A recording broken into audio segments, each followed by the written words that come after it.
you are. You're early, dear. Is anything the matter? You can always tell me. Mother will make everything better. What's wrong? Anything you'd like to tell me? Oh, good. What a relief. You always were the brave one. But you can't bottle up everything inside. You mustn't be afraid to share. Oh my, you poor thing. But don't you worry. This will help you forget your troubles. Forget your cares.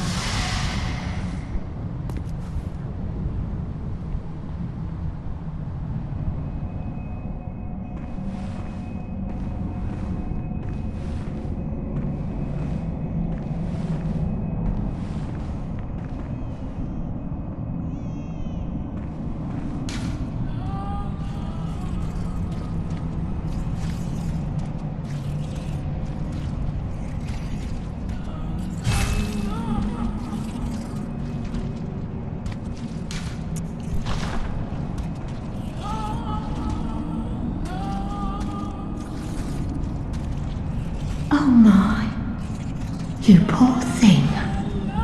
Oh, now, have some patience. Mother will make everything better.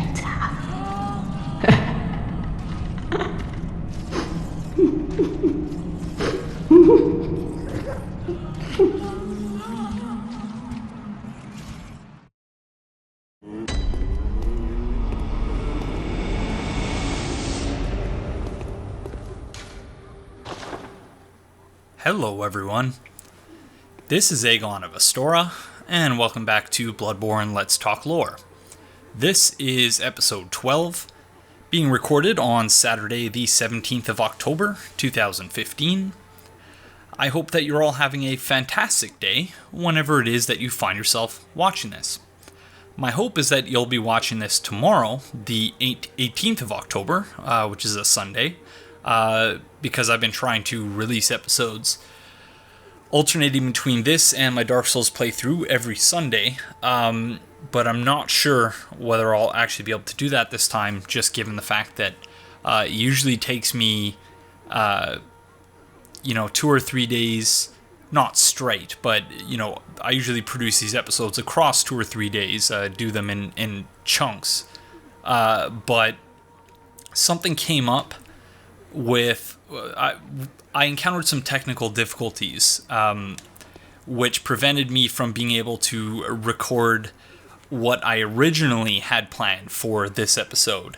So as a result, I'm going to be switching things up. I had originally planned on having us go to Byrgenwerth right away after the previous episode, but again, technical difficulties with that plan. So we are going to do something a little different today than I had originally intended. So if you're watching this at some point later than Sunday the 18th of October, then I sincerely apologize.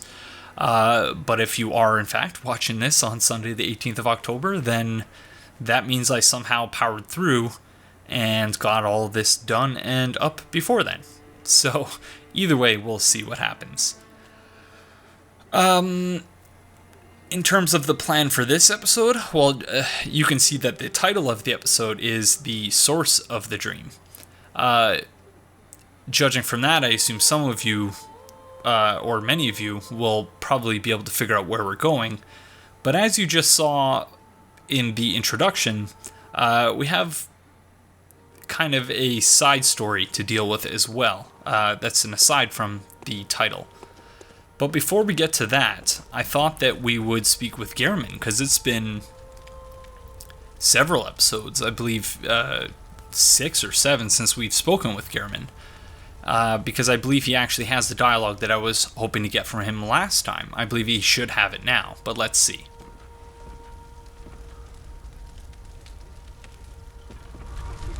The healing church and the blood ministers who belong to it were once guardians of the hunters in the times of the hunter Ludwig. They worked and forged weapons in their unique workshop. Today, most ministers don't recall the hunters, but they have much to offer you. And so, heed the message of your forebears.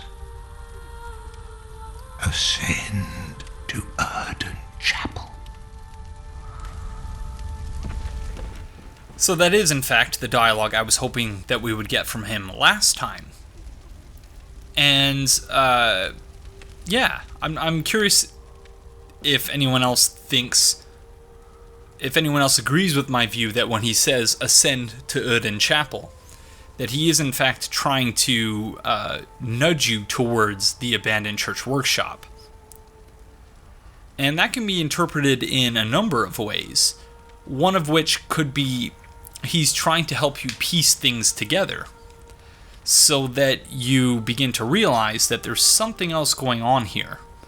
But he's doing it in such a way that, he's kind of forced to do it in a very subtle manner, because he does in some ways appear to be a prisoner here. In this place, which exists in the Dreamlands, as we will soon see, as a reflection of somewhere else, of somewhere that exists in the waking world. But we'll get to that in just a few minutes.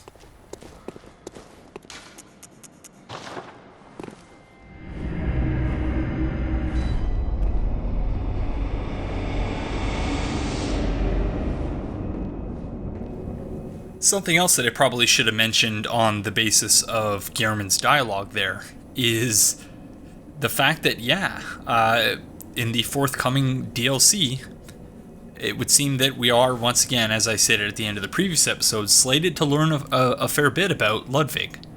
And hopefully that will fill in some of the gaps. Not all of them, because as you will undoubtedly see by the end of this episode, this particular installment of the series, I've intended to make less about filling in gaps and more about glorifying the existence of those gaps. That the beauty of Bloodborne and its lore, and the Souls games more generally and their lore, is that there can be no canonical, top-down, active narrator to passive audience narrative. And there are some cases of games where they confuse the two things. They think that that can be an excuse to be lazy. And I'm sure many of you know the game that I'm thinking about when I say that. But in my view, it actually takes far more work to create a narrative that can, in some ways, be a one-size-fits-all story. But yeah, we'll get into that in a little bit. So you may have noticed in previous episodes that Aegon is having some auditory hallucinations.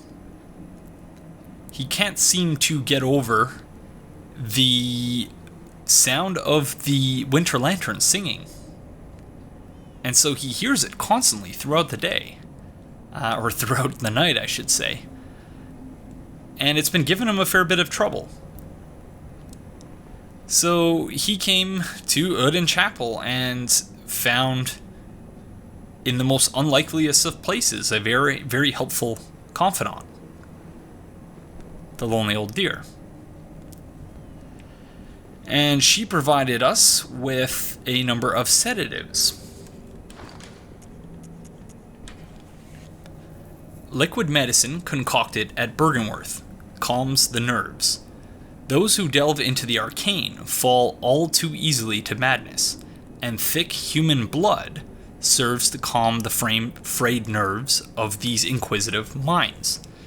Naturally, this often leads to a reliance on blood ministration.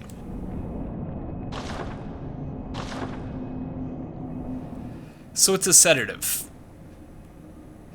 And trying to decide how in-depth I want to go about this, because I did mention in, I believe it was the first episode and possibly a third episode, that I wanted to bring to bear some of my own experiences, some of my own trials and tribulations with mental health. I wanted to bring that to bear on this series, and that's something that in the time since I said I would do that, I've grown more uncertain about, whether I want to do that and to what extent I want to do that. But yeah, we'll deal with what we're seeing here first and foremost. So the lonely old deer gave us sedatives, which we use to calm our frayed nerves. And it's very interesting that it says that it's actually thick human blood. And in episodes past, I've, made errors of speculation, I guess, when trying to figure. So a prime example of that would be Yosefka's blood vial, where a number of people more knowledgeable about, the specifics of biomedicine pointed out that this would seem to be plasma, one of the two, and not, in fact, menstrual blood.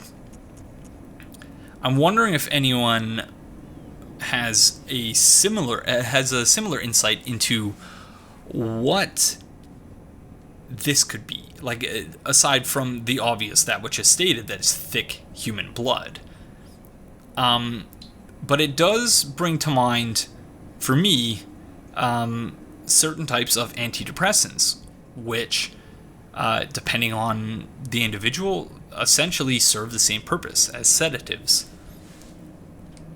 And historically, antidepressants were used almost exclusively for women to treat what was then known as female hysteria.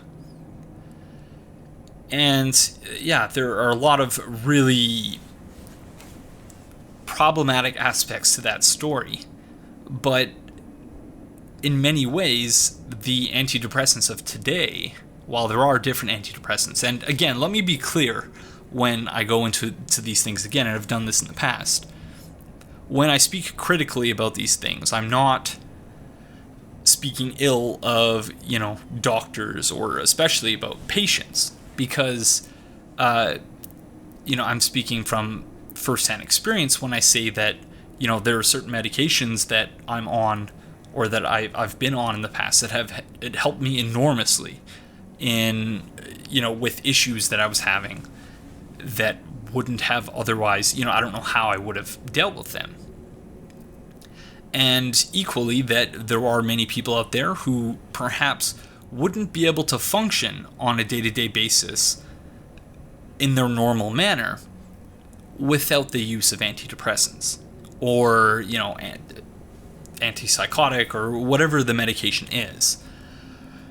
So again, I want to be clear. If you're one of those people, I'm not casting aspersions on you. I'm not. Neither am I casting aspersions on your doctor or any individual. I'm merely pointing out structural issues from a critical perspective, or again, speaking from my own experience, which is by no means universal, and by no means should be taken as a template for which others might experience it. So with all that said, yeah, when I first started graduate school, I became enormously depressed. I was reading a lot of things and going through a lot of classes, and this is something that is, as I understand it, generally true of people starting graduate programs, especially in research-focused graduate programs, where on the one hand, they commit to teaching you certain things and giving you the opportunity in the space and the connections to learn about the stuff that you don't already know. But on the other hand, you are expected to a certain extent to already know things. You're expected, within a month of starting a master's program, at least in my case, we were expected to basically have our master's research already planned out to a certain extent, because in order to apply for funding, of course, you need to lay out what your research is all about. And so there I was, a business student in a master's program that had virtually nothing to do with business, beyond being an interdisciplinary program. And I was hearing, the names of scholars that everyone else took for granted that just didn't make any sense. Like, I'd never heard the names before. So one example, Michel Foucault, who I believe I've mentioned in the past in this playthrough. One of my first seminars, everyone was talking about Foucauldian perspectives on blank. And I couldn't even get to the blank part because I didn't even know what Foucauldian meant. That it meant, a Foucault-informed view or, perspective on blank. And so, my whole life up to that point had been one goal to the next. And I had never technically failed at achieving whatever my next goal was. But this time it seemed was different. I didn't belong there. And so what I'm describing, what I was feeling, is described in some places as imposter syndrome. The feeling that, you are going to be discovered. You're going to be discovered as a fraud. You shouldn't be there. You don't belong. You may have gotten in through, a clerical error or something else, or you were able to make yourself look better than you actually are. But in fact, you have this feeling to yourself, I just don't belong here. That's what I felt. And, I felt I was living by myself for the first time as well. I felt lonely, I felt depressed, and it was very, very difficult for me to get up and get out of bed in the morning. And there were times when, in the middle of class, I just felt like breaking out into tears and crying for no particular reason. And so I started taking antidepressants. And these particular antidepressants acted a lot like sedatives, in the sense that I was actually taking them at night, because if I took them during the day, I would be too drowsy, too sleepy to be able to do anything. So in my experience, again, it's not the same for everyone, even if people were taking this same drug, and I believe it was Zoloft, but even if someone else is taking this exact same drug, it could have the opposite effect on them that it did on me. But I went on for months and months, and things started getting better. My emotional state was very neutral, very numbed. But my, studies were going better. I was beginning to learn. I was beginning to do better. But I couldn't get over just this drowsiness that I was feeling all of the time. One evening, I forgot to take it. And I woke up the next day feeling full of energy and wondered to myself, why the heck? Like, what is different about today? And then it clicked. I didn't take my Zoloft last night. And it turns out that was, it was just sapping my energy. Or is it tapping my energy? I think it's sapping my energy. But whatever the case. And then, a few days later, after still not being on it, I was walking to seminar, and I heard a beautiful song on my MP3 player, which moved me, and I became all teary-eyed just walking to class listening to this beautiful song. There was something about that moment that reminded me of how beautiful emotions can be, even in the worst of circumstances. That while I was on basically sedatives, there were no highs, there were no lows. It was just kind of even and blank and null in a way, my emotional state.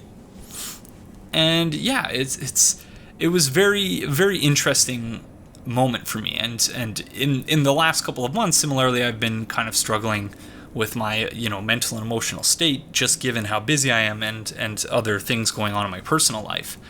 But not for a second did I think, hey, maybe I should seek some medicinal help for this because of my experience. And again, not to suggest that the same wouldn't be true of anyone else, but as the item description states, by using this thing, it can lead to a reliance on something else. In my case, what was suggested to me initially for the drowsiness thing was that I could be put on another antidepressant that would, based on, its different chemical composition, would counteract the drowsiness with, additional dopamine release or something like that. And at the time I entertained it but decided against it. But just thinking about that now, the thought of it is it's simply absurd. And again, I'm not casting aspersions on my own doctor, because my own doctor is fantastic. But I just thought it was really interesting.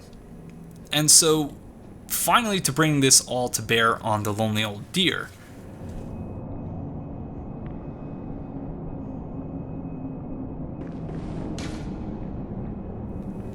this is a really tragic story.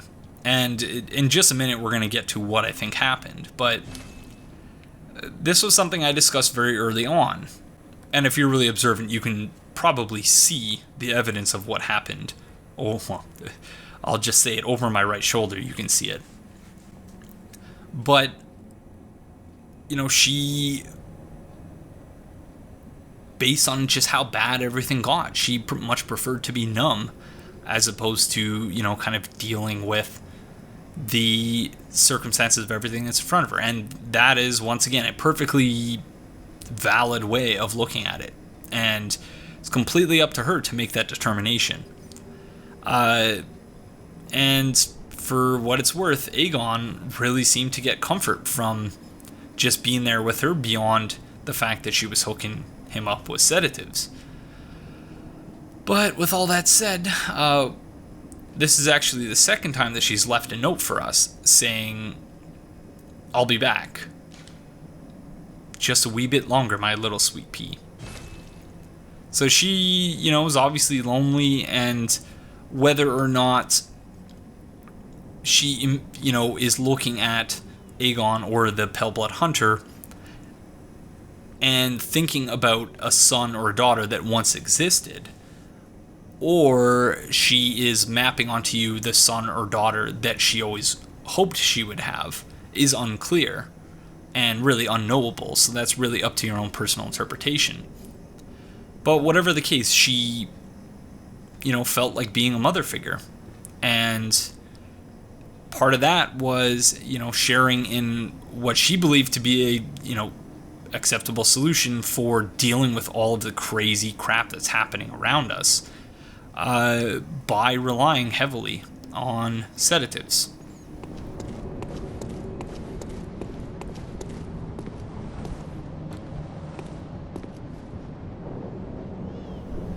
And there she is.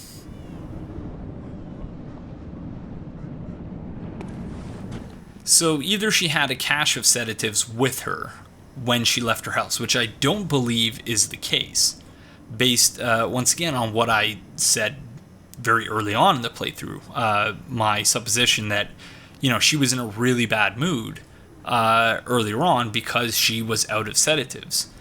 And that, you could kind of see that her, she was trying, in the introduction, that she was trying to kind of keep everything balanced, keep everything under control. But at the same time, that seemed to have conflicted with her desire to be a mother figure for us. And so she couldn't say no when we asked her for sedatives, and she, even though she didn't have any left for herself, she gave us the last ones she had, and then set out to look for more. So if we're going to attempt to retrace her steps, at least for this last journey that she took, she stepped out this way. I remember earlier in the playthrough when I said I wasn't going to pick up the armor set over here and that there was a very specific reason for that. We finally made it to that very specific reason. So she stepped out here, looked around, and she spotted a shiny. She picks it up, and then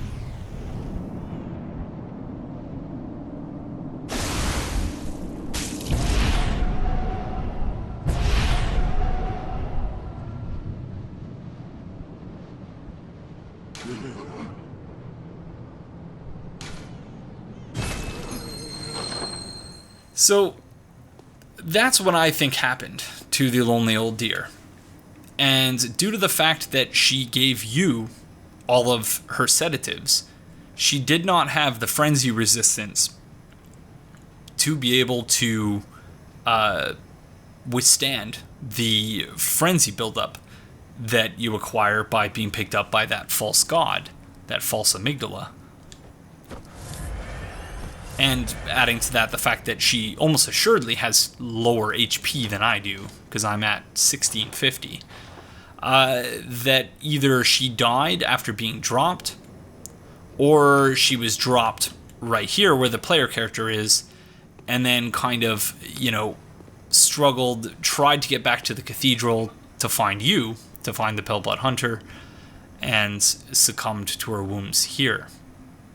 Her wounds.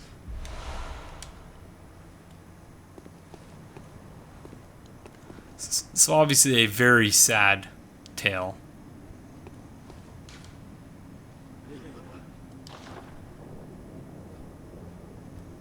And one of the few, I think, plot lines in Bloodborne where you see there's someone who's genuinely, even though it seems to kind of be in a drug-addled haze, someone who is genuinely trying to do good for someone else. Even though she's trying to do good by you because she thinks, seemingly, that you are her son or daughter, she's still, trying to do a good deed, trying to help someone else. And I think that that's beautiful, especially given the contrast of everything else that's going on in this world and in this game.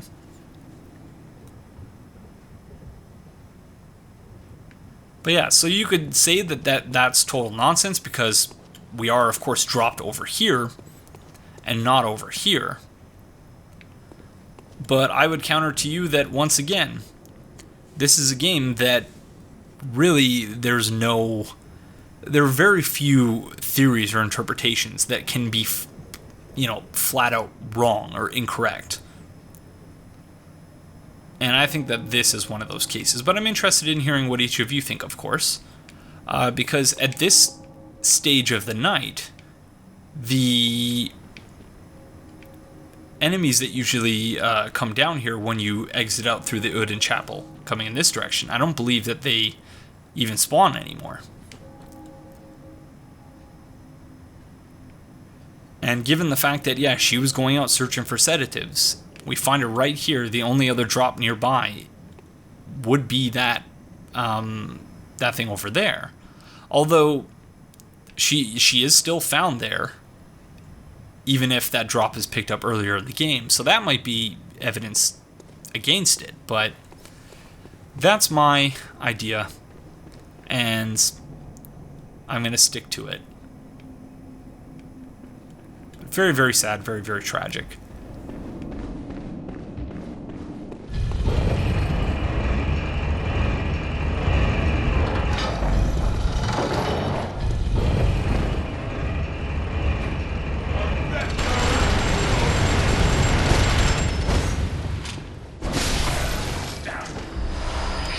Kind of sad when you can kill the enemies in one hit and you miss the first two.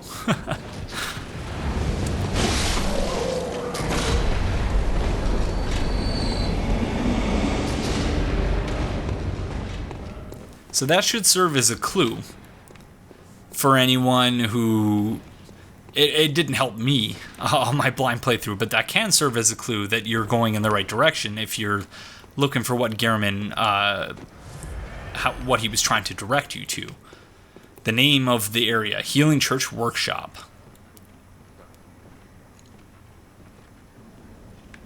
Now let's see if I can do this without dying an embarrassing falling death.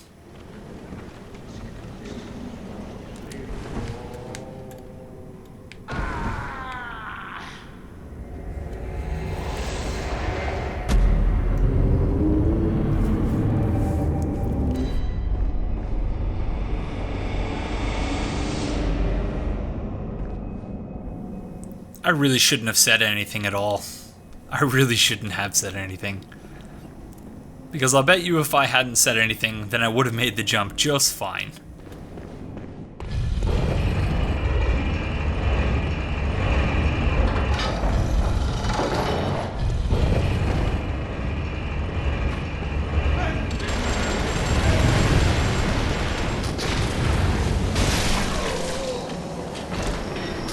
And now yeah, see, this guy over here has our souls, or our echoes.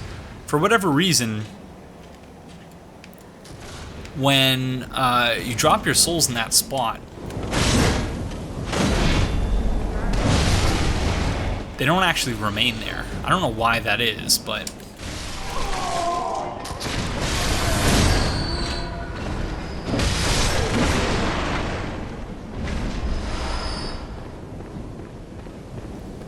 they get transported up a level. But okay, let's try this again.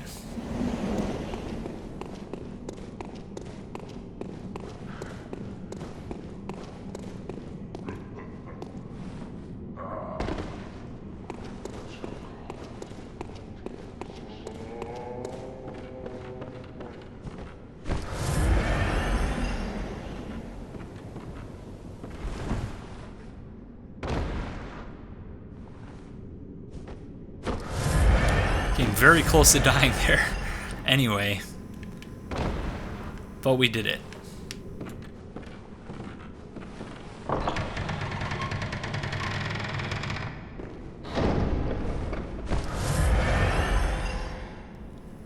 So let's just think about where we are for a second. Because it seems to me like there is a very conscious attempt here at concealing whatever is behind this door.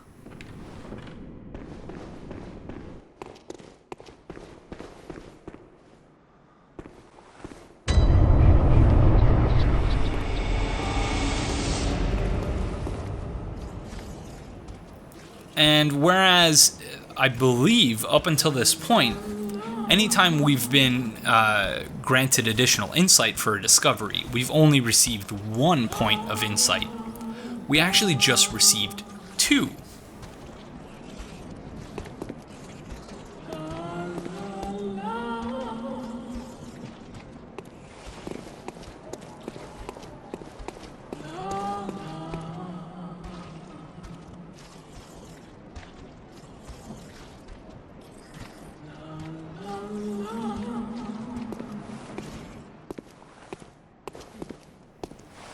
And so here we are.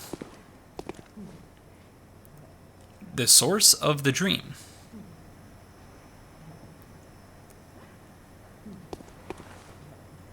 My mind was blown when I found this place during my blind playthrough. I had no idea what to make of it. And to a certain extent, I still don't. Beyond my, awareness of the Dreamlands and what the Dreamlands are specifically. And so recall that in our episode on the Dreamlands, I read out a number of quotes from Redgrave, but this is the one that I believe is most relevant for this episode. Redgrave writes in the Paleblood Hunt, quote, "The Dreamlands are a location that exists parallel to our own world. They have a landscape just like we do, only they play by slightly different rules. Teleportation is just another method of transportation in the Dreamlands. The Dreamlands exist directly parallel to our own waking world. While the waking world is the domain of humanity, the Dreamlands are the lands of the Great Ones. These two worlds exist like a reflection of one another." So this place is the waking world reflection of the hunter's dream.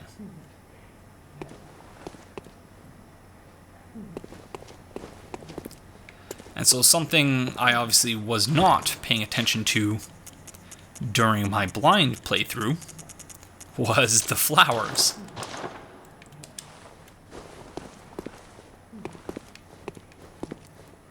And I'm going to see if I can remember to do or if I have time to do a side-by-side of the flowers here versus the flowers in the Hunter's Dream. Because these ones, at least as far as I can recall, look a fair bit more droopy and less pale white in their color than do the flowers in the Hunter's Dream. And I believe this is the case also in the Hunter's Dream, but there appear to be weeds growing up from the concrete. If not, the difference can be explained merely by, that they are trying to convey to the player that this is a place that has been abandoned for quite some time. If the name of the area and the name of the trophy for this area weren't enough, that should really clue you into where it is that you are.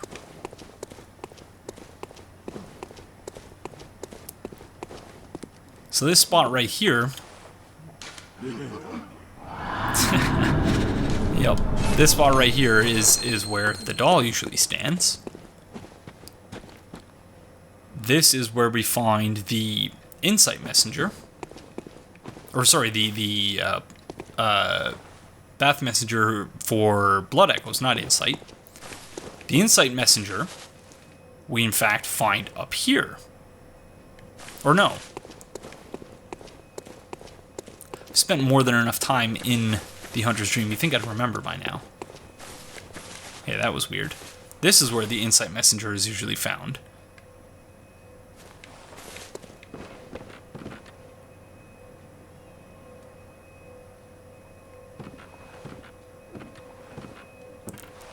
Right around here is where Gehrman hangs out.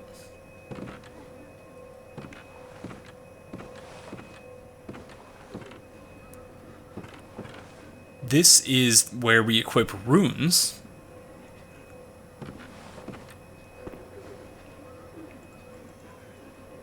And we see something very, very strange here. First and most obvious is the doll herself, or itself.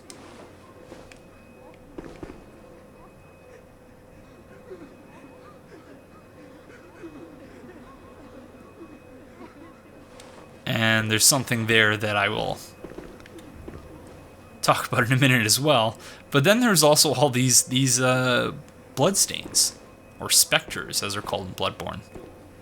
But we'll talk about that in a minute. This part here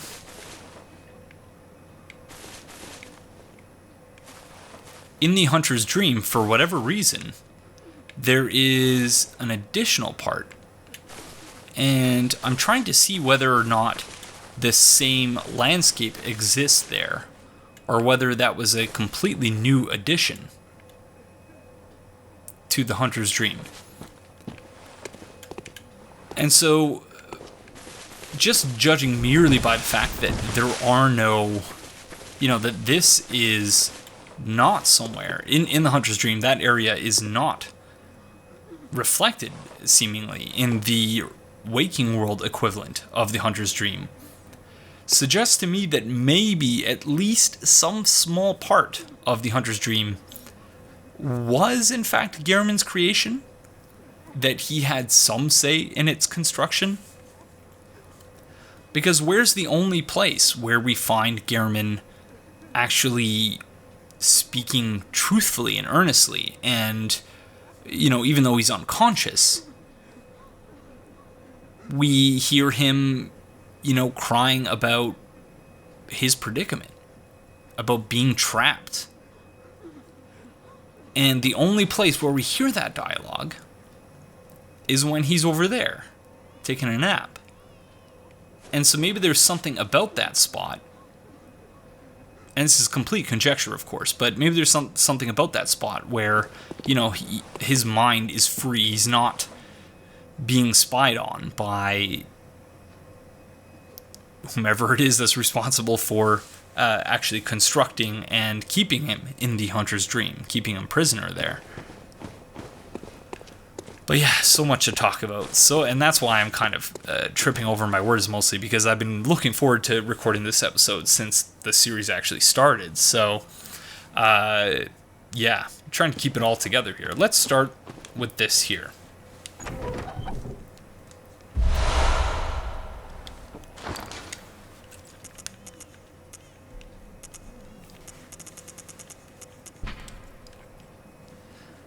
A discarded doll's hat, likely a spare for dress-up. A deep love for the doll can be surmised by the fine craftsmanship of this article, and the care with which it was kept. It borders on mania, and exudes a slight warmth.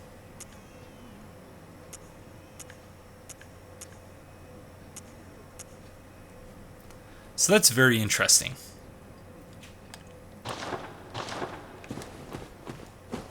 So we can see that for whomever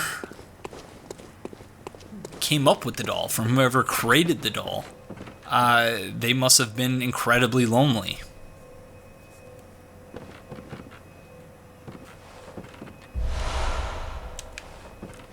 Small hair ornament.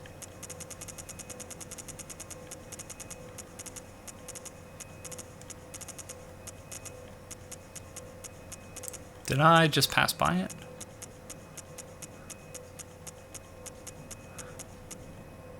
Where does that go? I need to get rid of some of my blood gems again.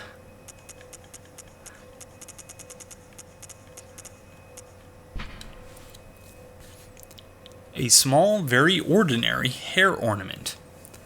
Although it has been lost for quite some time, one can still see signs of the care with which this tasteful ornament was once kept. Its color would stand out most brilliantly against a head of grayish hair.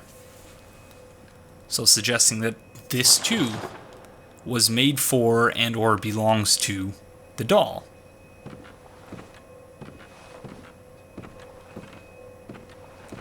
Recall that this is the spot in the Hunter's Dream where we equip the Carol runes.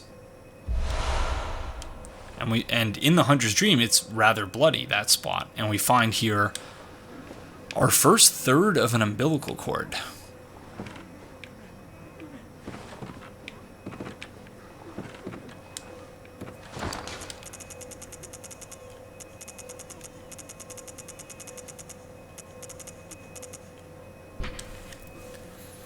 A great relic, also known as the Cord of the Eye. Every infant Great One has this precursor to the umbilical cord. Every Great One loses its child and then yearns for a surrogate. The third umbilical cord precipitated the encounter with the pale moon, which beckoned the hunters and conceived the Hunter's Dream. Used to gain insight, and so they say, eyes on the inside, although no one remembers what that truly entails.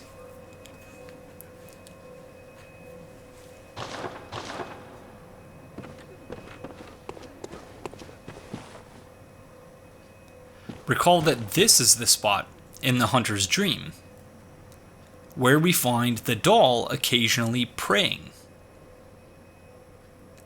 and that when you select the submit your life option, the least popular of the three endings, judging by the trophy statistics, that the doll prays for you.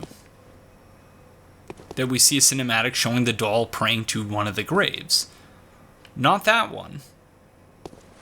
Because that one, it would seem, belongs to someone in particular. But I believe, if I recall correctly, it's somewhere around here. Or somewhere around here. I don't know if you can tell exactly where it is, but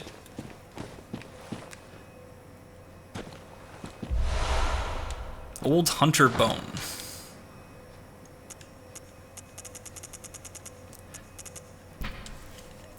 The bone of an old hunter whose name is lost. It is said that he was an apprentice to old Gehrman, and a practitioner of the art of quickening, a technique particular to the first hunters. It is most appropriate that hunters, carriers of the torch, who are sustained by the dream, would tease an old art from his remains. So I wish I could remember in this moment, but I'm incredibly tired and not feeling all that well today. I wish I could remember who it was who made this comment on one of the first episodes. There were a couple of very interesting comments. One of them suggested, I believe, that this was it a femur bone? Or apparently, I think it was actually the same comment, that this is one of the bones that Gehrman would be missing in the Hunter's Dream when we see him with a prosthetic leg. And also that the suggestion in that comment, I believe, was that the Gehrman we meet isn't the same Gehrman that is being referred to here, that this is referring to old Gehrman. And I said at the time that I would wait to address this, and I think I will still return to this when I actually have the notes in front of me. But the one thing that I would say, I guess, that makes it not necessarily believable to me is that the O in old Gehrman is not capitalized. Whereas in just about every other FromSoft game, where there is a character whose name includes the word old, the old is almost always, if not always, capitalized. So this just seems to me, because I do think that this is a valid, different but valid way of looking at it. That's not necessarily wrong, because it's not the viewpoint that I adhere to. I don't see this as being a suggestion that there exists multiple Gehrmans, that there's a multiplicity of Gehrmans, or that there existed a line of Gehrmans. So who this belongs to, I'm not really sure, and I guess to a certain extent I'm less inclined towards wild speculation because the DLC is coming. I don't care about being wrong, I'm not concerned about that, but mostly just because I guess that part of my mind that was really engaged in the wild speculation has since kind of put itself at ease a little bit, because knowing that to a certain extent there will be some answers coming, some clarifications. So yeah, we will return to that, but I did want to acknowledge that for the time being, and to point out that, yeah, it is a very interesting theory, because insofar as old Gehrman is different than the Gehrman we know, and it may very well be, like, the Gehrman we know may very, very well be just a reflection of his consciousness, in the same way that this place, that the Hunter's Dream is a snapshot, a frozen in time reflection with slight differences of the Hunter's Dream.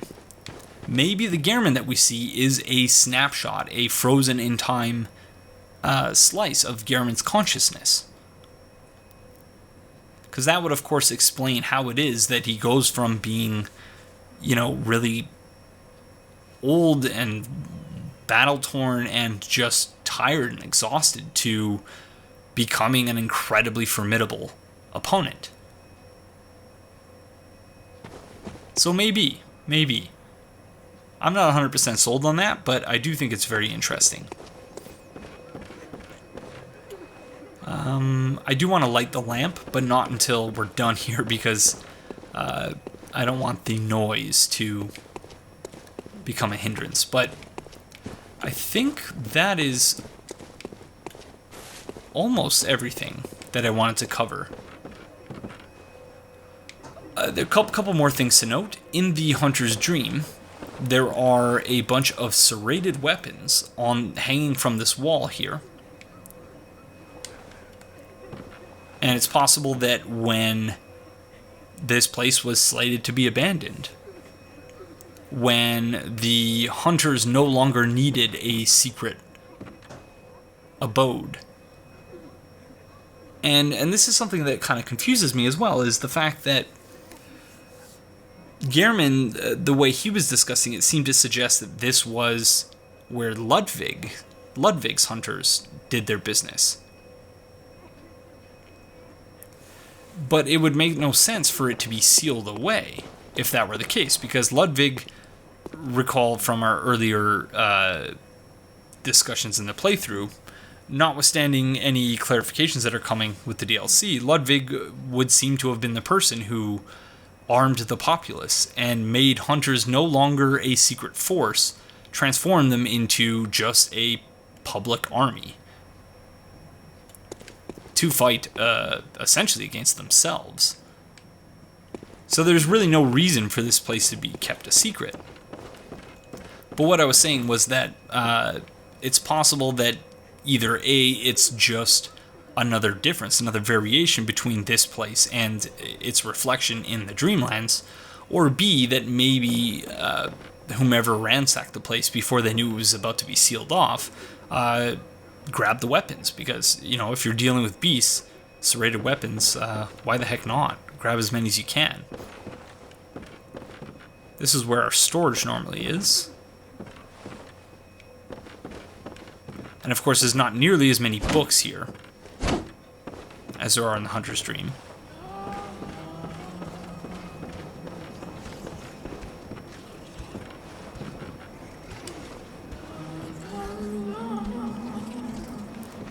This effigy of what seems to be the doll, with the entranceway covered in the poor, like, quality of these things. So they look very much like spiderwebs, although I don't know about the color. But it could also be barbed wire, maybe? That would be consistent, once again, with the apparent stitches that we see on the forehead of this effigy, seemingly to the doll or someone else.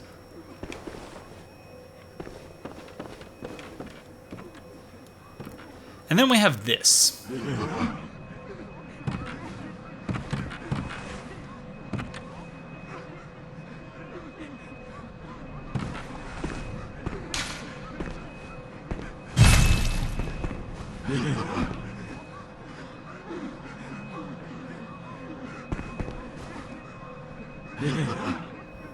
And this is something that I find incredibly, incredibly interesting. And it's something that before I perhaps would have just shrugged off and said, well, I guess it's just people being stupid. But thanks to Neoloki and his video, The Right of Hunters, a Bloodborne story, which he did several months ago, I would look at this in a very different light now. And as always, if you click on the video on the lower right-hand side of the screen, it will open in a new window. You can go check it out and then come back here when you're done. But I'm just going to read from, I believe it's in the video description where I got this description that Neoloki wrote about the video. The Right of Hunters is a Bloodborne story / collage, inspired by the extraordinary number of players committing ritualized suicide in front of the doll in the abandoned workshop. Real-world hunters throughout history have often performed rituals during their hunts. These rites are conducted in honor of a divine source to ask for abundance, luck, and even forgiveness for taking of a life. In this video, I am making this connection to Bloodborne's hunters, who are using the doll as a divine power, the rite being suicide, the guilt coming from the killing of beasts that were once human beings, and the sacrifice being the offering for the absolution of guilt and to attain some redemption through the course of the game. Obviously, this is all subjective, but it does ultimately add to the flavor and depth of the game. This video, in a sense, is Bloodborne lore that has broken down the fourth wall between viewer and viewed, which is an idea I like very much." End quote.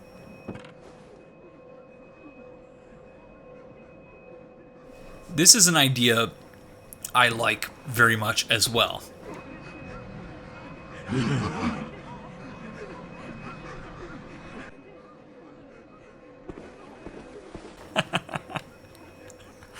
That guy doing the make contact gesture before he died. So it really does, like, they're rituals. Ritual suicide.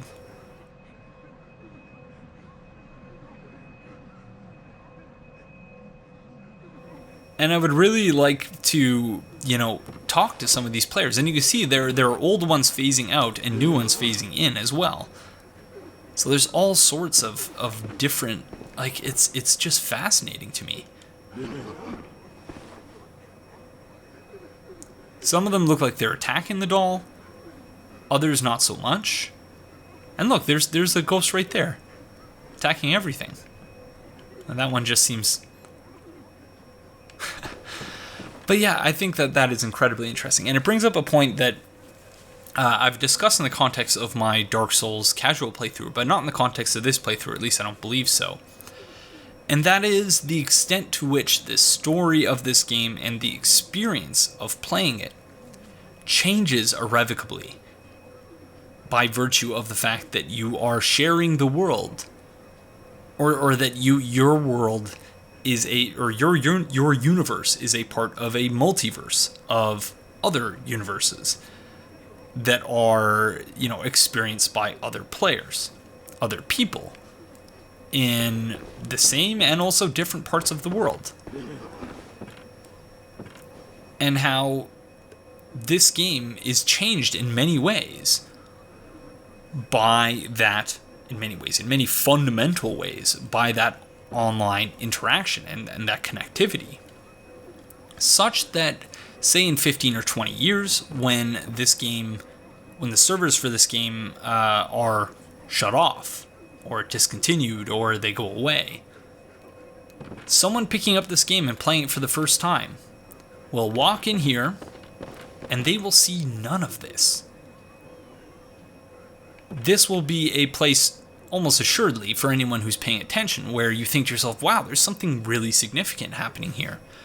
This is, a apparent reflection of the Hunter's Dream. What is that all about? But they'll walk in here, see the doll, maybe be a bit creeped out by it, but then they'll light the lamp and return to the Hunter's Dream. They won't see these bloodstains and be completely confused by it. And what Neo Loki has done, he's taken that, that fleeting moment, fleeting in a vast expanse of time, of course, because this has been happening since the game first came out, but he's taken that moment, that, that the strangeness of this habit that so many Bloodborne players seem to have, of coming here and killing themselves. And he's actually crafted a story out of it. And I think that is just brilliant and wonderful in so many different ways. And it really speaks to, once again, the individual nature of the narrative in this game. And how, for Neo Loki, he came in and he saw evidence of these different hunters performing rites of sacrifice to absolve themselves of the guilt that they felt for killing beasts throughout the game. Whereas when I first came through here, I was just like, what is happening here? Some people think that it's a secret. If you die in front of the doll, then this, that, or the other will happen. And others, like me, I believe my reaction was essentially just, why the hell are there all these bloodstains here? And I got really kind of worried and looking around, expecting that a beast was about to jump out at me. But nope.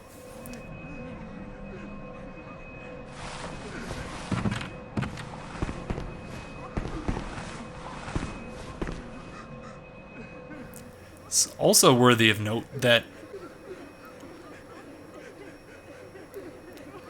you can see I believe that's the index finger of the doll twitching.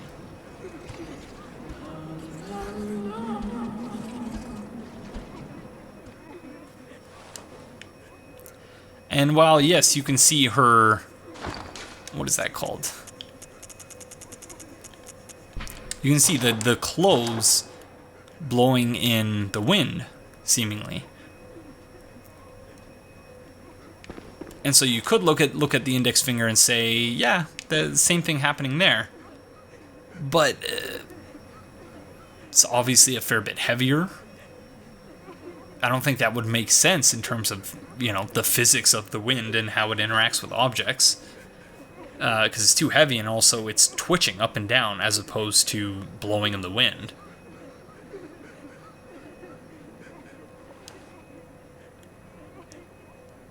So I don't really know what that's all about.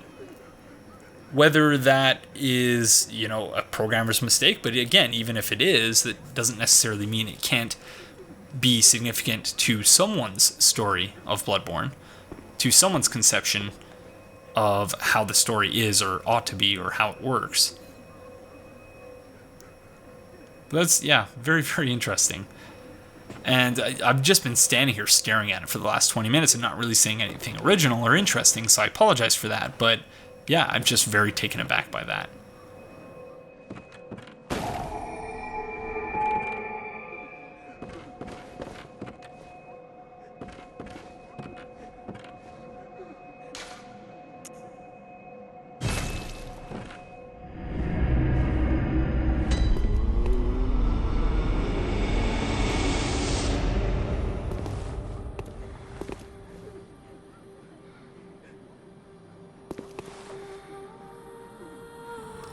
Welcome home, good hunter. What is it you desire? So you can see that we actually have an option now to give her the small hair ornament. What? What is this?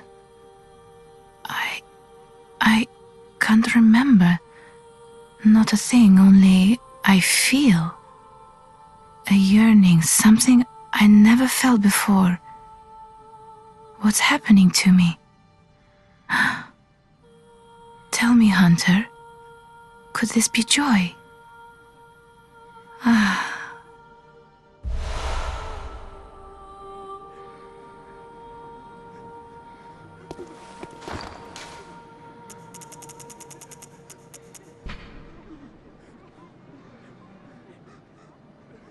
Silver shining tearstone, used to change into a droplet blood gem that fortifies any weapon. A doll sheds neither blood nor tears, and thus its nature remains unknown. Whoever thinks this is precious must be troubled by severe naivete. Naivete, I can't say that word properly. So just so everyone knows what I was talking about, back in the abandoned church workshop, it was this area. And yeah, you can in fact see the weeds growing out from... Or can you? Yeah. They're not as pronounced as they were in the abandoned church workshop, but they are still here. So insofar as the area over here is Gehrman's own addition to the Hunter's Dream. Although he doesn't appear to be here right now. Gehrman's retreat, I guess you could call it. Then perhaps the area that houses the Great Tree was the addition of the Moon Presence.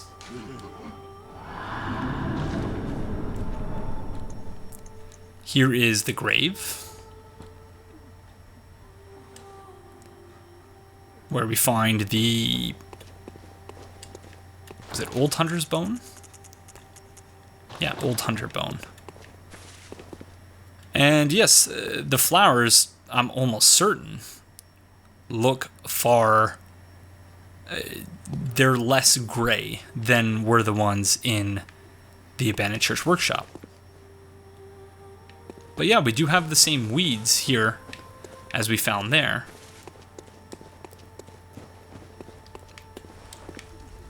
Here are the serrated weapons that we find hanging from the ceiling, actually. I thought that they were hanging off of the wall, but they're actually hanging off the ceiling. The blood-stained spot where we found the third umbilical cord.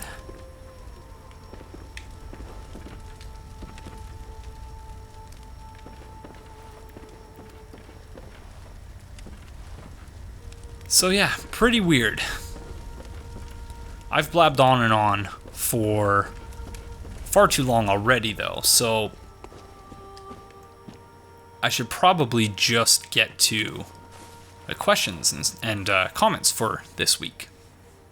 Aaron writes, the snakes do seem a little out of place in the world, but there are snakes in forests, so maybe it was just one snake-like critter who got infected and gradually became stronger and made others stronger in turn, etc. Could just be a random thing that happened and survival of the fittest happened. As for the kin logo, it looks almost exactly like the pearl slug icon. I'm pretty sure it's a baby kin slug. I don't know. Disease and plague is easy to transfer through venom, so maybe that. I think all the gravestones might be more of a warning, since a lot of them are in places that don't make sense for burials. I find the gravestones in a lot of the world of Bloodborne to be that way, not signifying someone buried there, in many cases, but as a warning of death. Maybe. That is certainly a plausible explanation. Perhaps not the most plausible explanation, simply just because of the sheer abundance of them in the world. And that would lead me to believe that there's, something else going on there, something perhaps more significant.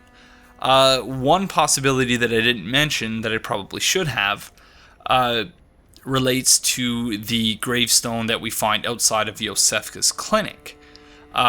More specifically, the one that covers up or once did cover up the ladder which leads from Yosefka's clinic, or like the back entrance to it, down into the cave.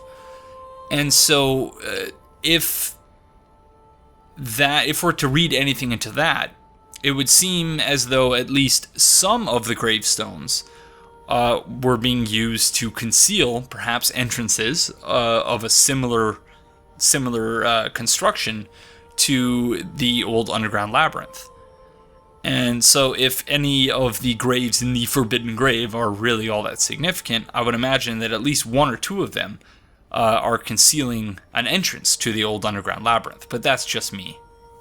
Next we have a comment from dman50lb, and this is something that many people pointed out, that, hey Aegon, while I definitely agree that the snakes and other serpents are closely related to the kin, I always thought the kin symbol in the interface was a slug. If you look closely, it appears as though it has two small antennae where its head should be. That's just what my eyes make of the shape. This was also echoed by Eduardo, who writes, I disagree, the kin icon looks a lot more like a slug, like the one you become in the game's true ending. And this is something that I guess I failed to articulate my thoughts properly on this matter. But what I was trying to say, or at least what I ought to have said if this is not exactly what I said, was that it looks like a snake. Not that I think it's a snake, but that it looks really similar to a snake. And I wasn't trying to suggest somehow that the snake or the kin or the root of the kin or anything like that, but merely that there is, and this is why I hesitated so much when I was explaining it, and I said I don't know if this can be taken as evidence of anything, because I was simply saying that there was a resemblance there, and that maybe as a result of that resemblance, you could use that perhaps as evidence that at some point the snakes were related to, the kin, to the slugs. And indeed, Kiran24 writes that when looking at the Augur of Ebrides, the Pearl Slug and the Empty Phantasm Shell, you can clearly see that the sign for the Great Ones is a slug, not a snake. But they do share one thing: the snake, the snail, and the fly are all together invertebrates. This, at least for me, is a clear sign that the influence of the Great Ones sprung out of the Chalice Dungeon under Byrgenwerth. And D-Man50LB responded here to say, while you're correct that the slugs and flies are indeed invertebrates, snakes on the other hand have spines. They may look slimy and slippery, but their rapid movement can really only be accomplished through a skeletal system supported by muscle structure. And this was something that I wasn't entirely clear about, but yeah, in my mind I had conceived of snakes as also being invertebrates. So thank you, D-Man, for pointing that out, and Kiran for making the point that I was perhaps trying to make a little bit more clearly, that I did see that there was some resemblance between them. I didn't explicitly, classify them as invertebrates, but that's what I was thinking about when I, drew attention to that apparent parallel. So with all that said, again, I wasn't saying that the snake were kin, or that logo was a snake, just that it looked like it, and that might be a clue as to their significance. And I still do think that they are in some way related to the kin, or at least related to the slugs, which are, in turn thought to be signs of the Left Behind Great Ones. Jeux Sans Frontières points out that most or all of the male Yharnamite models have one arm which is significantly longer and covered in fur, and points out that the possessed snakehead people, their arms are of equal length. And the art book calls the unequal length of the arms the Yharnam look, and says it's typical among Yharnamites. That the snake people don't have it suggests that they're somehow apart from Yharnam, or at least haven't been ministered, they haven't been subjected to blood ministration. Maybe the snakes need a clean body to possess, and that's why it takes them over. Also, if you get up close to a snake person who's taken your blood echoes, you can see that they have eyes under the sack, which implies something like a human face. I say something like because the glow of the eyes moves around, suggesting the face is distorting. Jeux Sans Frontières also goes on to point out that one of Lovecraft's deities is a huge snake called Yig, who turns people into snakes as punishment. That could have been an influence. I'm not sure to what extent Miyazaki was inspired by Lovecraft, though, as he seems to have drawn largely on a collection of linked Lovecraft stories about the Dreamlands, rather than Lovecraft's entire body of work.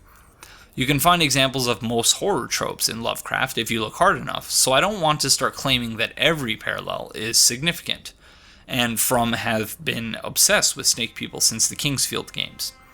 With that said, one of the linked Dreamland stories is about two academics who find a hidden underground structure under a headstone in an old graveyard, causing one to get possessed and go mad. So when I read that, I guess you probably could have heard it in my voice. I believe this is something that Koipop, writing to Neolucky, referred to in the comments of a previous episode as a loregasm. So, yep, pretty interesting. Redgrave writes, personally, I think the snakes are the source of ashen blood. That would be kind of a fun link between everything. Or rather, maybe that parasites in general are the source. The maggot-like creatures we find in a few places may have infected the snakes. Those pustules might be churning with parasite larvae.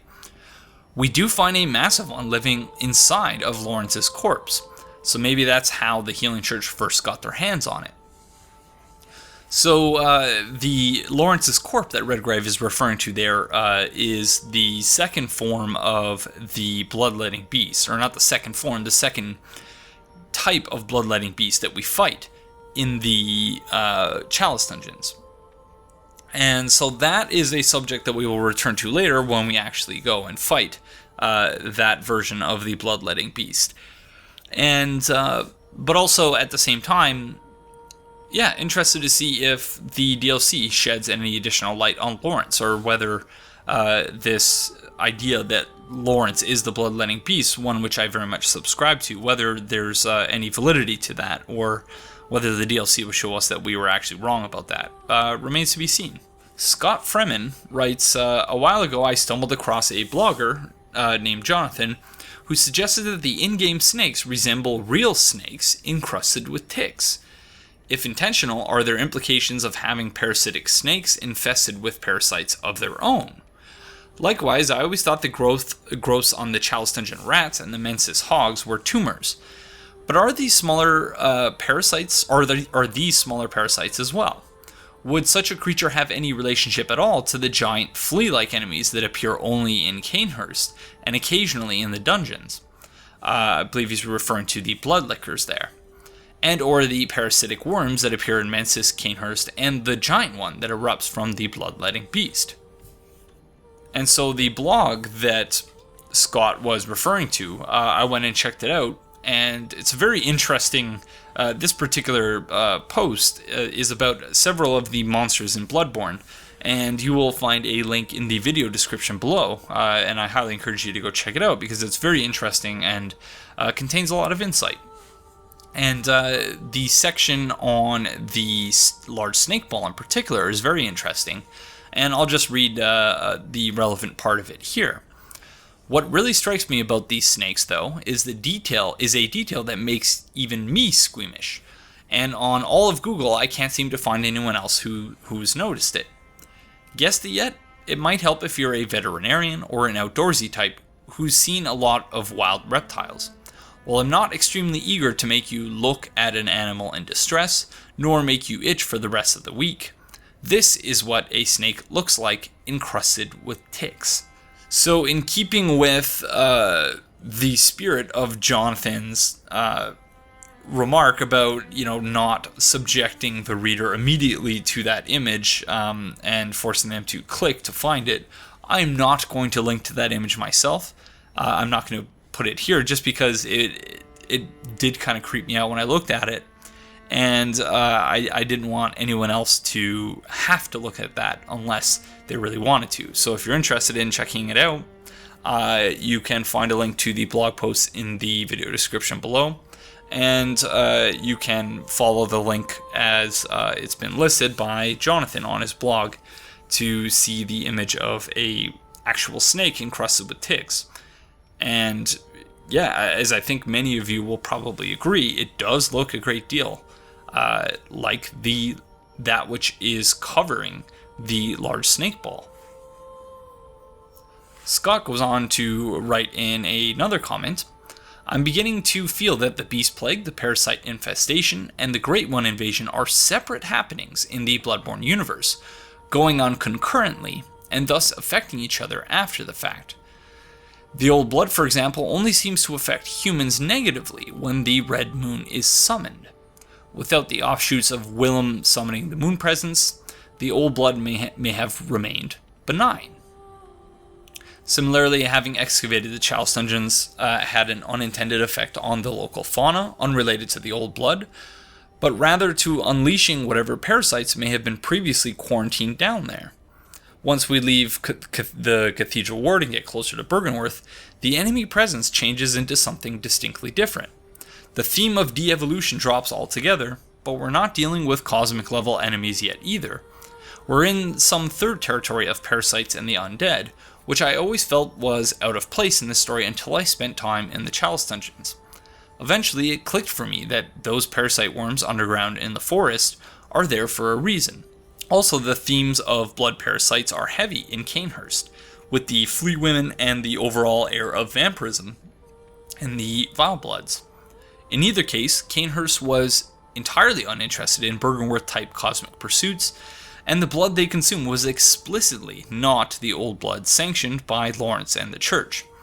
Was corrupted blood tainted with parasites? Was Healing Church blood gathered from the Chalice Dungeons routinely distilled of such parasites before use, and Caners got their hands on an unfiltered batch? Just my 2 cents. I've been lurking and enjoying these playthroughs. I'm also looking forward to what you might make of the Moon Presence's design, especially why it has exposed ribs like the Loran Silverbeast. So thank you, Scott, for sharing your thoughts. And very interesting, and something that I'm not sure if I've brought this up previously, but there is a very real sense in which the story of Bloodborne, that there is uncertain causality all over the place. So the example that Scott raised of, the blood moon and its effect on humans or the old blood rather, and how it only seems to have effect on humans when the blood moon hangs low, or the red moon hangs low. It's not entirely clear whether, say the Great Ones descend because the blood moon hangs low, or maybe the blood moon hangs low because the Great Ones have descended, or maybe, as Scott suggests in other instances, maybe those two things are kind of unrelated and just sort of are happening at the same time, that there's a confluence of events. It's something that, once again, the theme of this episode I've said is that, I'm not trying here necessarily to fill in gaps, but more of glorifying the existence of the gaps and the particular situatedness of the gaps, that they exist in such a way that there can exist a, multiplicity of valid interpretations of the story, that in many cases the, what conclusions you draw from the story depend in no small part on your own personal situatedness. But we'll get into that in a little bit greater detail in just a little bit. Atoni writes, seeing the half-formed amygdalas together with the baby celestials makes me think that maybe these babies are the first stage of whatever the amygdalas are. This statue does seem to show some kind of growing progression if you look closely. If that is true, then Ariana just gave birth to a baby amygdala, which implies that this false gods are half human and half god / Great One. The problem is, aren't the Great Ones unable to have healthy kids? But then, who are those alien fetuses at the Upper Cathedral Ward? Maybe Odin is different? Maybe he is capable of having kids, but they aren't full Great Ones. This is a very, very interesting and I think pressing comment. So thank you very much for that, Atoni. Because the amygdala that we see hanging out all over the place are in fact referred to in the guide as false gods. So maybe they're false gods because they're half human. And I like this a lot. I think this is a very, very interesting and, at least for me, a very compelling idea. And it would also explain, at least for me, why amygdala bleeds red and not, a pale white substance. But yeah, interested in hearing what the rest of you think, because I believe Tony wrote this comment a few days after most other people had shared their thoughts. So I assume that not everyone actually was able to read this comment. So I'm looking forward to hearing what others think of it.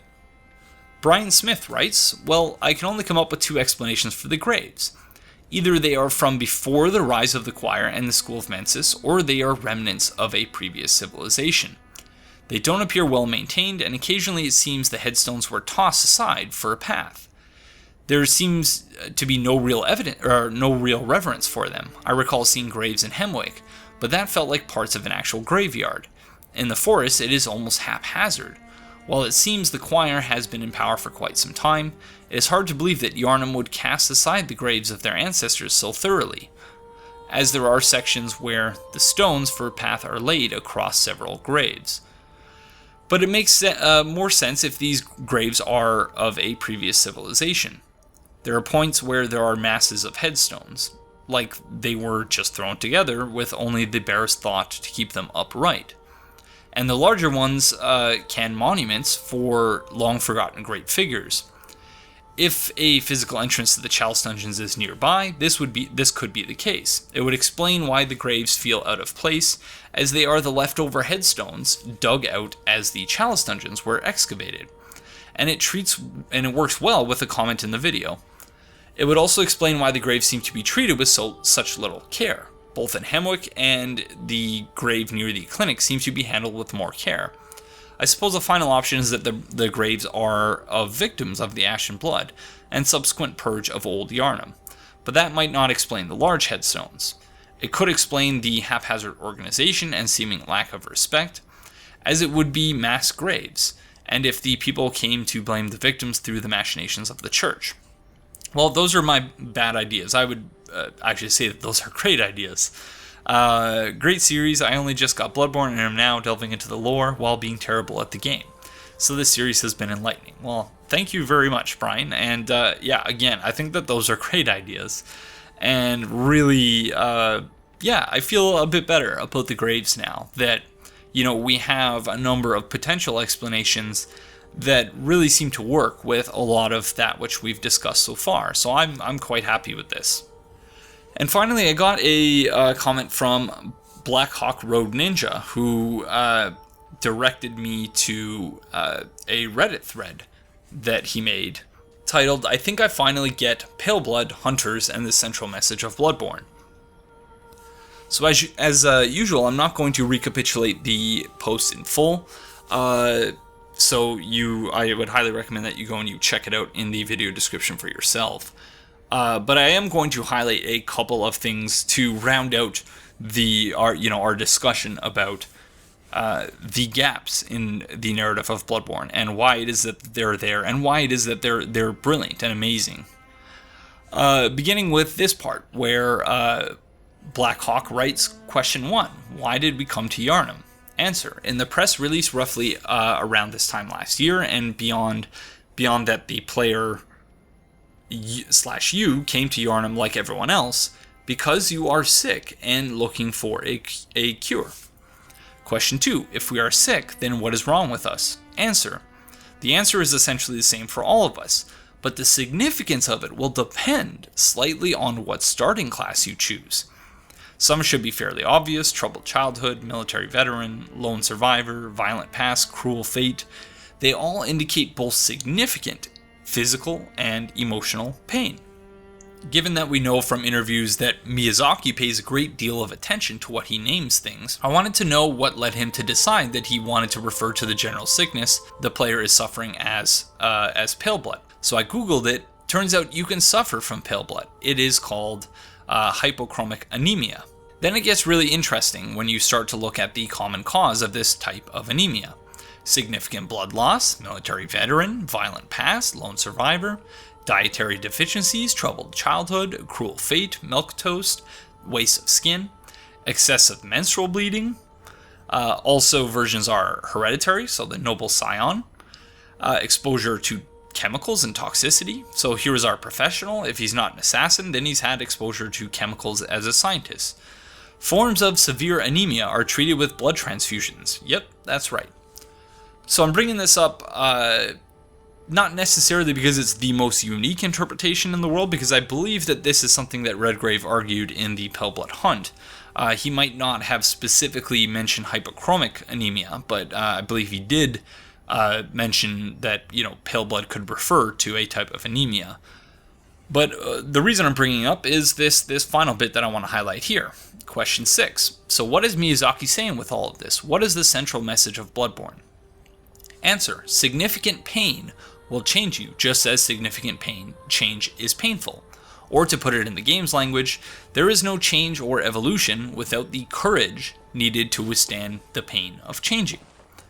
As someone who has been sick this year and who has gone through emotionally painful periods in my life only to persist and come out the other end changed, and also that I have found there are things about myself I want to change, and that the process of accomplishing that change is very painful, this message resonates with me greatly. With that in mind, let's revisit the opening cinematic. Us, the player character, I'm weak, in pain, I want to change, be cured. Blood Minister, yes, I see you have a blood sickness/weakness. You have come to the right place. We can change you, but only through more pain, if you can withstand it. Isn't that what Miyazaki is saying with all the Souls games? If you can get through those initial painful first hours where you struggle with the difficulty, you will emerge changed with a profound appreciation for the journey. Whew. Loregasm number 2. Blackhawk. Brilliant. And I'm not saying that, again, because I necessarily agree with... I agree with, just about everything up until this point. But that isn't to say that this is not a valid interpretation. This is a perfectly valid interpretation. And it was this bit here, your remark about the personal context with which you came to this game and you started playing through it, that really gave me the idea for the theme of this episode, and that is the glorification of the narrative gaps in the game. Because I'm sure just about everyone who has commented on or has been watching this series so far has had their own moments where, they listen to what it is that I'm saying about a given area or story or narrative, and, that their difference of opinion on how it is that I've come to conceive of that aspect of the story is invariably, in many cases, probably tied back to some sort of personal situatedness, their own personal context with which they came to this game.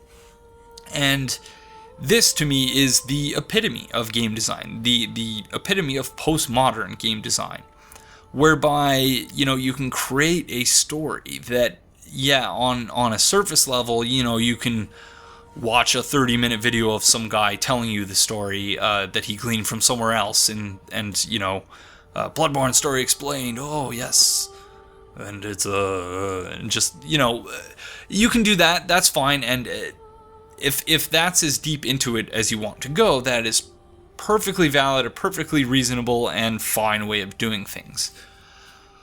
But if, you really want to experience the game the way Miyazaki intended you to, the way FromSoft intended you to, you will go through the game not necessarily blocking out other people's viewpoints about what happened, but about, comparing and contrasting your own viewpoints to those of others, your own personal situatedness to those of others, and using that as a means of reflecting inwards about you yourself as a person, and having that bounce back onto the game in such a manner that you create a unique experience for yourself that is unlike any other that exists in, this current era of video games. And I've been going on for almost half an hour now with the questions, so I think that's about it. So the next episode, hopefully, provided that I don't run into technical difficulties again, the next episode will hopefully be up next Sunday.